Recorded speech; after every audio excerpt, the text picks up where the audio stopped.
I quit my six-figure job to move to Ghana.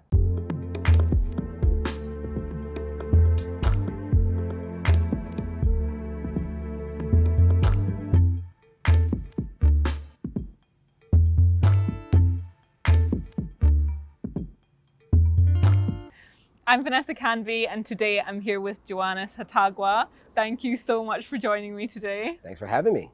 You sent me an email and the headline, what did the headline say? You tell me. I quit my six-figure job to move to Ghana. Why did you do that? It's a great question for a number of different reasons. One, the role that I was in, although interesting and exciting, I didn't feel like I was being as appreciated for the work that I was doing. It felt like I was replaceable or interchangeable with someone else. And I was responsible for a pretty significant amount of revenue for the company, over $350 million a year. Wow. I was managing relationships with vendors that helped us generate that revenue, but also helping teach the sales team how to sell the products that helped generate that revenue. And what I felt like was over time, it just, because it came with such ease for me, I think the assumption was that it would be easy for anybody else to just take over that role. So that was one piece. And the other element for me was wanting to focus on companies on the continent. I had come to Sierra Leone 6 times in 30 months or so. And I knew that I wanted to start helping companies here because they'd appreciate it more and I'd have more fulfillment helping those companies. But I wasn't really sure I could make the transition to living there because the country wasn't as developed yet. And so I visited Ghana for the first time for the year of return, fell in love with the country, and decided that if I was to move to West Africa, Accra would be the city that I would move to. So if we rewind back a little bit, Sure. Where are your parents from? So my parents are both born and raised in Sierra Leone. They met in the US. I was conceived in the US, but now I have my dual citizenship. So I'm an American with a Sierra Leonean passport as well. Oh, great. Yeah. And whereabouts in America were you born and raised?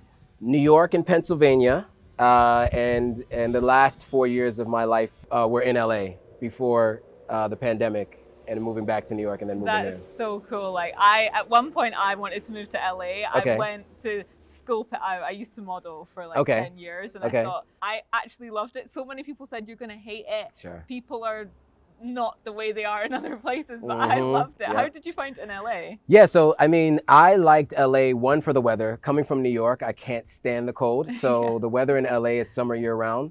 So that was great. And I also built like a good close-knit circle of friends. Because I don't necessarily think it's where you are, it's who you're with. Yeah. Right? And so I had a good group of friends. I mean, the first year wasn't so great because it was, you know, when you're older and you're starting to develop friendships, you're a little bit more picky about who you decide to be friends with, right? And so in the beginning, it was a little challenging because I needed to weed through what everyone talks about LA, the BS artists, the con artists, the people inflating whatever they do and all that kind of stuff, and people just not being really themselves. But once I got around that and I had like a really good core group of friends, I loved it. It was actually tough to leave. You know, when I decided to move back to New York to focus on companies here, that was pretty hard. Like I had a big going away party and there was a lot of tears and hugs and whatnot. But yeah, it was difficult. But I loved LA. Yeah. That's really nice. Yeah. And so when did you decide you were going to make the move here? So it was kind of a 3-month process. You know, I left my job in January of last year knowing that I wanted to focus on companies here, but I assumed I was going to be able to do that from New York, right? So my idea was, you know, it's 5-hour time difference for most, 5 to 6 hour time difference for both of the companies that I was advising at the time. And so I just presumed I could do that advisory work from there and then work at a firm, like a larger firm in New York or DC, and then just travel back and forth. But then the pandemic hit. Right? And there weren't companies hiring people in the US to travel back and forth. And so I have a peer mentor based in South Africa who actually recommended that I start applying for companies here because those companies are looking for people with boots on the ground or with relationships with people on the ground to hire. And so I started the process of interviewing, but then I ran into the issue of the people in those roles that were interviewing me not knowing whether or not I was going to move here because of the pandemic or if I was going to stay here because of the pay. Oh, And so I had to be here to prove that I would be here to take the job. So at that point, had a couple more conversations, and all my friends in Sierra Leone were like, you need to move. And one of the people I interviewed with actually said, you know, in an off-the-record conversation, just said, like, if you were here, we would have hired you. But the hiring committee decided against it because they weren't really sure if you were going to move or if you would stay. So just make the move. If you can do what you're doing in New York now, here, just come here and do it. So I did.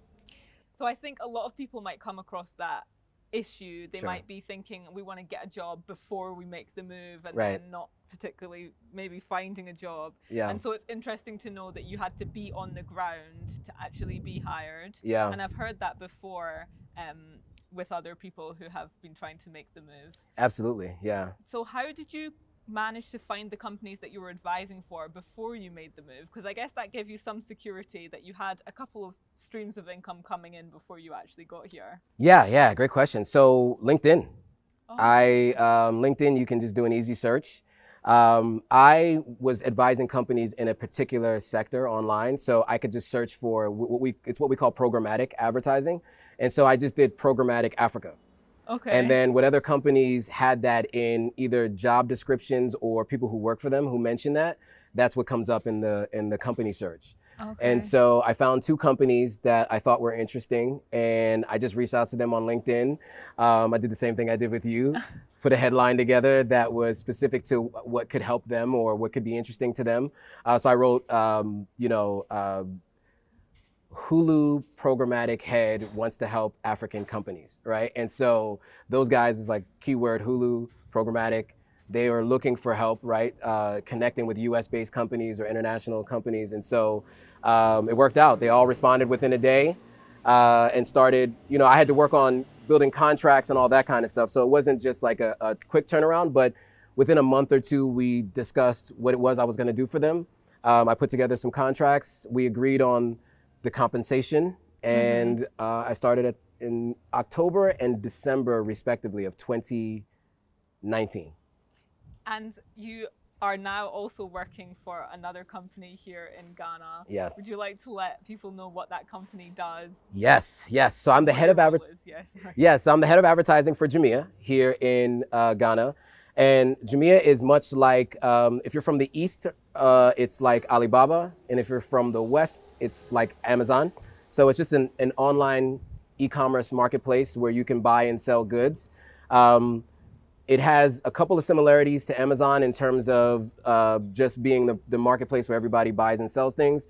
But they also have a food delivery service, which makes them a little different. So if you're from the US, maybe it's like Uber Eats or Seamless or Postmates, those kinds of companies. And then they also have a payment platform like Alibaba. So Alibaba has Alipay, and so Jumia has Jumia Pay. Oh, and right. so it has a little bit of both, but what works best for this continent. So Jumia here is huge. Yes. Everybody knows about it. Whether Yeah. it's, if you're looking for something, you can find that on there, but also ordering foods, that's a way that I use it. Me too. Absolutely. So it's probably one of the biggest companies here in Ghana. Yeah, I would say so. And in on the continent too, Jumia, it has a bigger market share and more people use it than Alibaba or Amazon. Wow. Which are more known outside of the continent, yeah. but Jumia is more used on the continent, and Jumia is only in 11 of the 54 countries on the continent. So it just shows how huge that company really is and Absolutely. how much they've done. Yeah. How long have they been running? So overall, it's been about 10 years, but each country, it's different, right? They had to go into certain countries, make sure there was an infrastructure. So here in Ghana, if I'm not mistaken, it's about 7 years or so. Okay. Don't quote me on that, but it's been under 10 years here in Ghana. Cool. Yeah. How has that transition been? So you were at Hulu. Yep. Again, another huge company. Obviously, you're a very successful person. Sure. And now you're at Jumia. You've gone from 2 really successful companies. How has that transition been for you? Yeah, so I think it's more a cultural transition for sure. In the US, there are a lot of things that are in place for hiring and onboarding that I would say in Ghana, at least in terms of what Jumia is doing, are a little bit different. It's a little bit more on the individual to get things done. So like in the US, you get a background check done by human resources before you're even hired. Mm-hmm. Here in Ghana, I actually have to go to the embassy have them do a criminal background check for me and present that to the company. Okay. So that's been a little different. And just the onboarding and getting up to speed has been a little slower, just because culturally, I think people in Ghana tend to be a little bit more relaxed and laid back. Yeah. And so things just take a little bit longer. And so I would say that's probably the major difference. But there are some main similarities too, like in terms of talent. People here are very, very capable, very talented, very smart people, and work hard. They just might move at their own speed. Okay. Yeah. And also the pay, you're obviously on a huge salary in Sure. America. Sure. How does that compare here? Yeah, so especially if you're with a local company, it's a pay scale based on how people are paid here locally. So I would definitely say it's a dramatic change in pay for sure. I'm coming from a company that's based in New York and in LA. So the cost of living, right, is much higher than it is here. So it's based on that pay scale. Whereas here, it's based on Ghana's cost of living. So it might be relatively good for Ghanaian standards, but very different from what I'm used to from the Western world, for sure. Because that's one thing here. Some people get paid in dollars and Right. some people get paid in cedis. And Yes. that kind of will show what you're going to be able to afford. Sure. What places you might be able to rent and all these sort of things. There's like two different things going on in the country. Yeah, It's quite strange, but it's just the way it is. Yeah, I would say if it's a multinational company that has an office here, and they do business out of a headquarters elsewhere, you'll likely get paid maybe more on an international pay scale. If they have like a local entity, then you'll probably get paid on a local pay scale, and that probably determines whether it's dollars or euros or if it's Ghana cedis. And what is the plan for you here in Ghana going forwards? Yeah, so I bought a one-way ticket, so I'm here indefinitely, that's for sure. But there are a number of different things that I'm working on. So, I left my role to focus on advising companies on the continent. And so, my main focus beyond what I'm doing at Jumia full-time is to advise startups. And so I've started that process, as I mentioned before. And so I'm advising a couple here and a nonprofit in Sierra Leone. And so what I'm doing is helping them with, if they have content, how to monetize that content, and also as a brand, get in front of their potential customers. Okay. And so that's the start. Eventually, I'd like to get into venture capital and start taking high net worth individuals' income and money and investing that in startups here. And then eventually, I'd like to have my own firm where I'm investing in African startups and helping them develop and start to participate in the growth of Africa, because most of the people who are not of African descent. Yeah.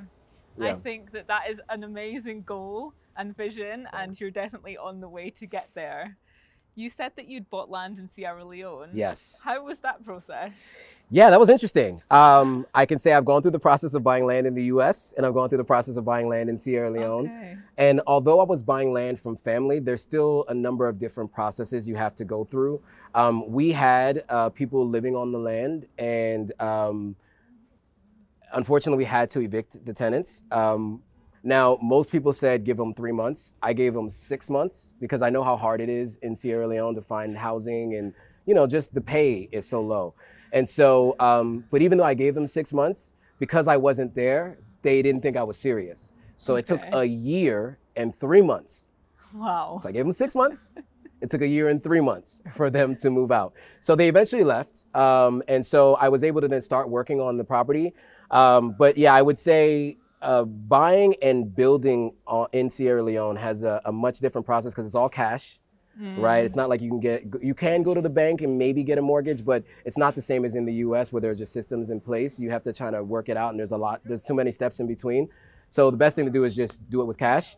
So you have to have the cash. And then finding a contractor that isn't going to give you a price that's so low so that they get you, but then overcharge you over time. Okay, yeah. Or get one that overcharges because you have an American accent.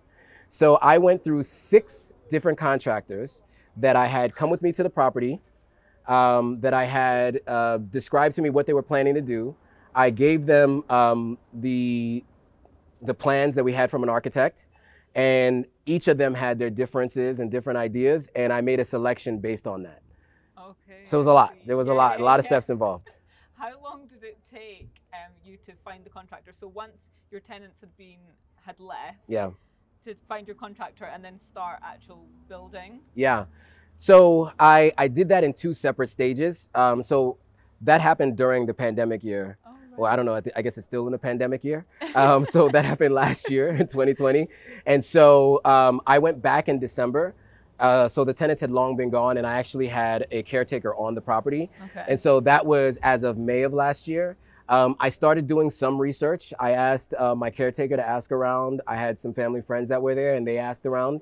But it wasn't until I got there in person that people took me seriously, that I was really seriously looking to do something. It's kind of like an out of sight, out of mind, right? You can talk to people, send an email, send a WhatsApp message, and nothing, right? So once I got there in person, it was about a month and a half before I went through all of those 6, bringing them to the property, seeing them draw out their plans, talk to me about materials and costs, negotiating, getting to a final price. So about a month and a half before all of that, and choosing my contractor. Cool. Yeah. And what are you planning to build there? So eco-friendly, 3-story, 3-family house. Three stories, and it's 3-bedroom, 3 bathrooms on each floor. So is there going to be separate entrances to each floor? Yes, absolutely. So my mother is going to live on the 1st floor. I plan to rent out the 2nd floor, and then the 3rd floor would be my floor. Oh, nice. But what I plan to do is lock 1 bedroom and store my stuff in there, and then Airbnb the other 2 bedrooms. So while I'm not there, I can still generate some income from it. That sounds like a penthouse, basically. That's looking the idea. over Sierra Leone. Oh yes, and it's in the mountains too, so you can oversee the capital city. Lovely. So during the day it's beautiful, and at night you get the lights, so it looks great both during the day and at night. Sierra Leone, I've seen pictures and videos, and it's absolutely beautiful. Absolutely, yes. I mean, I'm not saying it looks nicer than Ghana, but the beaches are just like out of this world. Yeah, 7 beaches, and the country's a fraction of the size, right? So tons of beaches, and you can actually get in the water, right? Okay. So, here, right, you can't go to the beach in choppy. Accra, and you can't get in. So that's awesome. So that's one thing. And then the landscape is amazing. So even the name, right? So the Portuguese gave the name, I guess, Sierra Leone, which I guess means like mountains and lions. And so I don't know where the lions came from, because I don't think there are any lions there, but there are lots of mountains. And so the terrain is really nice and beautiful. And there's a lot of underdeveloped or undeveloped land there too. So it's like if you're driving to one of the provinces outside the capital city, there's just so much untouched land. I'm not used to seeing that. Coming from New York and Los Angeles, like where there's development everywhere, you can't see what it looked like before people got there. And Sierra Leone is much like that. So I love that about it. Yeah. So anybody who is looking to move here from the US, what would be your top tips? If you could give them a couple of top tips, what would they be? Yeah, so the first thing I would recommend is be prepared for a quality of life change. And that can mean 2 different things. One, it's much cheaper to live your life if you want it to be cheaper, it can be. But 2, just be prepared for things to be slower, right? So whereas like you're used to internet setup, you either fill out a form online or you call the customer service number. They tell you a window. That was annoying to me. What do you mean 12 to 4? Why can't you just come at 12, right? But here, you might not even get a window, right? Like they might just show up 8 o'clock like they did this morning, right? So they might just show up. So I think you just have to be prepared for that. So that's one thing. But for me too, I think the other thing is making sure that you've figured out how you're going to make money. What I've seen people do is make the mistake of moving here without an income stream, whether that's something you're doing outside of work or if you have a job that allows you to work remotely. I would definitely make sure you have something that's generating income first, because you don't want to come here desperate to make money, right? Because I think people who are desperate do a lot of things that they wouldn't normally do. So I would recommend making sure that you have an income stream before coming, for sure. I think there are 2 pretty solid tips. And actually, as much as the whole, somebody might say they're coming and then they don't come, I actually like the relaxed nature of the country. Sure. That things aren't so structured. I mean, I've moved from Scotland, and there everything is organized, planned. This is happening, that is happening, and that can also create some sort of stress. That oh, everything's gonna happen. Whereas here, it's just a bit more relaxed. And then it also means if you're late, actually it doesn't matter as well. That's true. So the whole thing is just a much more relaxed society. And I love it. Yeah, I've learned to not be so uptight, You know, Okay, people used to yeah. tell me I was a little uptight in the U.S. Like all my friends would be like, have a drink, relax. Yeah. So I feel like I've learned to relax a little bit. I've definitely exercised patience and learned to relax. Yes. Thanks so much for coming onto my channel today. Thanks for having me. If you haven't done so already, don't forget to hit that subscribe button and come back for more. Press the bell so that you're notified every time that I make an upload. If you want to hear more from Joe, you can check out his YouTube channel, which I will put in the description below. Thank you again for watching and see you soon.